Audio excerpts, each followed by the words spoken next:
pra mim. Não, boa tarde, galera. Vamos fazer um experimento muito louco e eu dou um conselho. Não façam isso em casa. E por que você tá fazendo de casa? Não façam isso em casa. Eu não tô fazendo em casa, eu tô fazendo na live. Mas sério, não façam isso em casa. Isso é muito perigoso, muito arriscado. Eu e meu colega na frente teve a ideia. Precisa de uma garrafa ou qualquer vidro que você possa tampar, um fósforo e uma tampa. Caramba, não pegou. Meu Deus.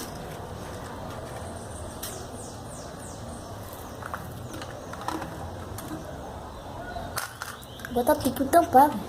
Pera aí, meu irmão. Não, pode... Vamos, galera, estamos continuando. Meu colega Nathan não funcionou de novo. Vamos tentar mais uma vez. Bota aqui, celular. Vamos tentar mais uma vez. E eu vou ficar bêbado. Galera, peraí.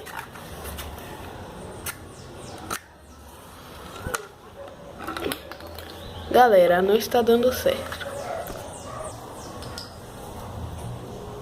A gente podia botar aqui, ó.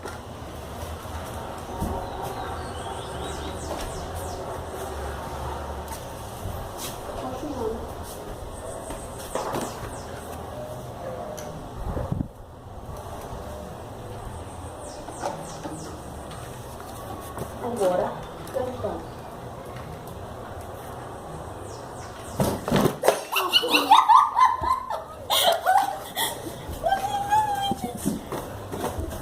E assim está pronta a fogueira, se você quiser. E para apagar, se vire no chão. Mentira, galera. Vamos tentar apagar. Bota o papel em cima.